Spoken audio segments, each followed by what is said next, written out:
Lanjut kita dengarkan audio Toon Lovers, Sang Pewaris Tahta, bab 27 yang berjudul Tuan di Atas Tuan. Apa yang akan kita dengarkan dan telah ditulis oleh Aditya Jetli. Let's check it out together. Enjoy listening. Iron dan keempat kawannya, termasuk Ivory, memalingkan wajahnya ke arah lain seperti memberi isyarat untuk Brandy melakukan niatnya. Brandy mengerti akan kode itu. Dia segera bangun dengan amarah yang sudah berada di ubun-ubun, kemudian menendang tubuh Vincent kuat-kuat. 3 kali tendangan Brandy mendarat di tubuh juga wajah Vincent yang masih tergeletak di lantai, hingga membuat tubuhnya terlempar menabrak kaki meja hingga patah. Kursi-kursi yang ada di situ berserakan dan hampir mengenai Dion. Dia sedang asyik makan, untung saja tidak mengenai mejanya. Kesadaran Vincent masih ada setelah ditendang oleh Brandy, mulutnya saja yang mengeluarkan darah lumayan banyak. Vincent dengan sisa tenaganya menggerakkan kepalanya menoleh ke arah Dion dengan aura kebencian yang dalam. Dia heran kenapa orang-orang itu tidak menyentuh Dion, padahal tamu-tamu yang lain disuruh keluar oleh mereka. Tapi kenapa Dion dibiarkan saja berada di situ, malah sedang asyik makan? Siapa sebenarnya Dion hingga tak satu pun dari mereka yang berani mengganggunya? Mungkinkah orang yang dikatakan telah disinggung oleh Brian adalah Dion? Tapi tidak mungkin. Batin Vincent berkecamuk sendiri. Dion adalah menantu dan sampah tidak berguna di keluarganya. Kerjanya setiap hari adalah memasak, menyapu, mengepel, dan mengerjakan pekerjaan rumah tangga lainnya setiap hari. Tidak mungkin manusia mulia itu adalah Dion, batin Vincent lagi. Tapi lamunannya terhenti tatkala tubuhnya ditarik keluar dari bawah meja oleh seseorang yang bertubuh tinggi tegap. Orang itu adalah Brandy, orang yang sangat dendam padanya. Gara-gara Vincent lah dia sekarang terseret dalam masalah besar, bahkan bisa menghancurkan karirnya di dunia gangster. Dengan kemarahan yang meluap-luap, Brandy memukul, menendang juga menampar wajah Vincent hingga membuat beberapa buah giginya tanggal, hidungnya patah, pipinya bengkak, dan engsel kakinya terlepas. Keadaan Vincent benar-benar menyedihkan. Dia pingsan setelah mendapat penyiksaan yang tiada taranya itu. Iron juga teman-temannya menyadari akan kemarahan Brandy terhadap Vincent. Walau pergelangan tangan kirinya patah akibat berbenturan dengan kepala Dion, dia masih mampu membuat tubuh Vincent remuk redam hingga hampir tidak bisa dikenali lagi.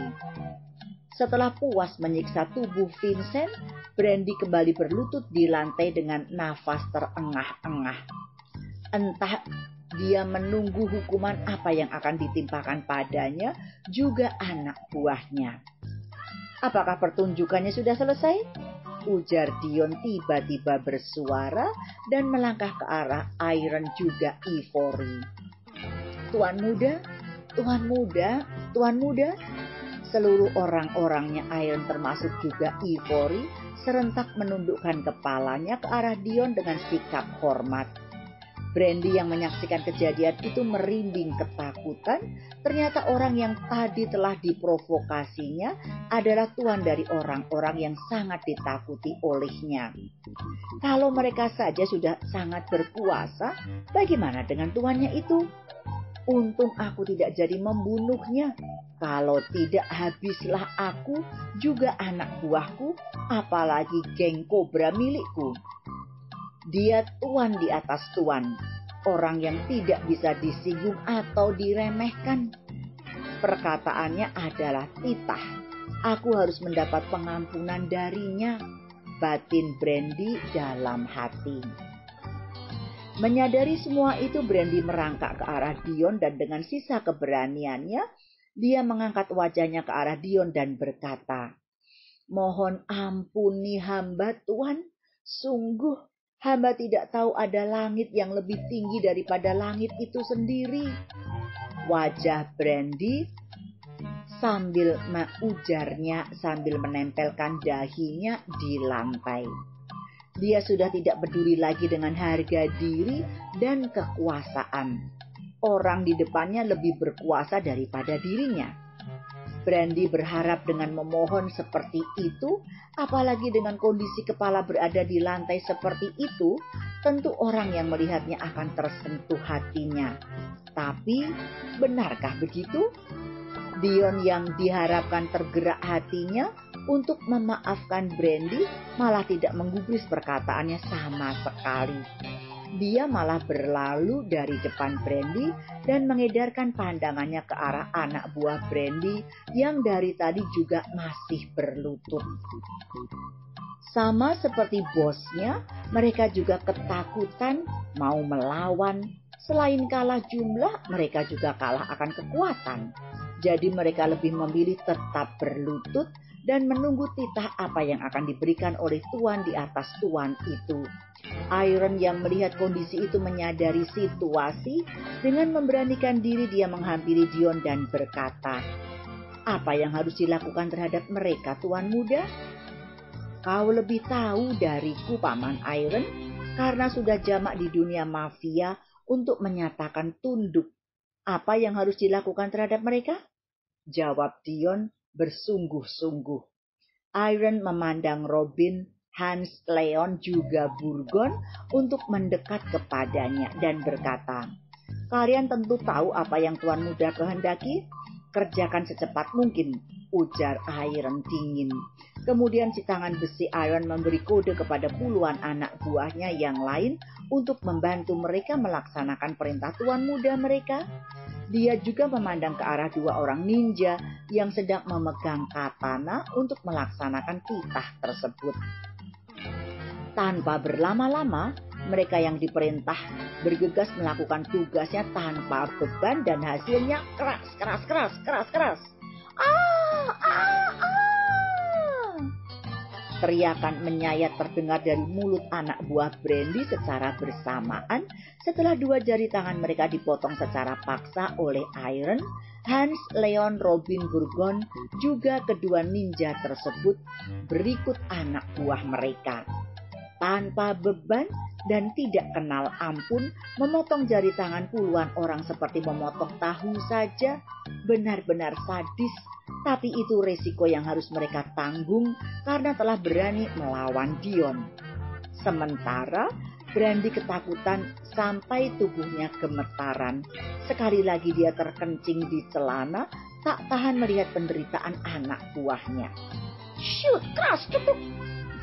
Seberkas cahaya kecil memanjang, menyambar, dan menyelimuti bagian tubuh Brandy. Tapi dia tidak menyadari, dia hanya merasakan tangan kirinya tiba-tiba dingin. Brandy mencoba menyentuhnya, tapi pluk! Ada sesuatu yang jatuh dekat kakinya. Mata Brandy melotot tidak percaya. Sebuah tangan dari siku sampai ke telapak tangan tergeletak di sana dengan darah yang mengalir deras. "Apa yang terjadi?" "Tanganku!" teriaknya histeris, kemudian melihat sebelah tangannya telah buntung setengah. Darah segar menetes dari tangan kirinya dan membasahi lantai marmer ruang pesta itu. "Ah!" teriaknya panik sambil memegang siku tangan kiri yang terpotong.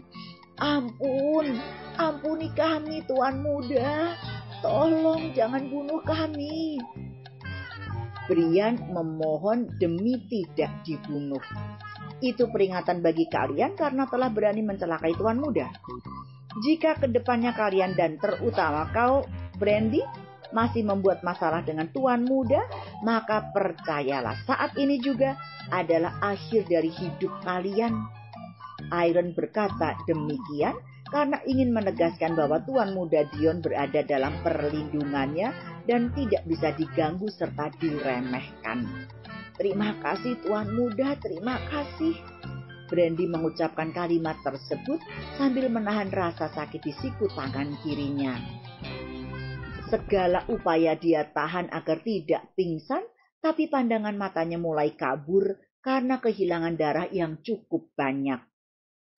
Dia tidak ingin pingsan di depan mereka. Anak buahnya juga demikian. Ketakutan di hati mereka mengalahkan rasa sakit yang mereka alami. Sama seperti bosnya, mereka berusaha menahannya walau sebenarnya sudah tidak tertahankan lagi. Ada belasan orang yang pingsan karena tidak mampu lagi menahan rasa sakit. Melihat kejadian itu bukan membuat Dion panik, apalagi anak buahnya. Dia cuma mengangguk memberi kode agar membereskan masalah itu. Dalam kumpulan orang-orang Dion, ternyata ada 5 orang petugas medis yang sengaja dipersiapkan untuk mengantisipasi kejadian seperti itu. Setelah semuanya diobati, Dion melangkah maju ke depan mereka dan berkata, Eti Sulistyowati akan segera kembali membacakan bab berikutnya. Audiotune lovers, please wait for me. To be continued. Bersambung. Kalau kamu mau dengar audiobook lebih banyak dan gratis, segera download Audiotune.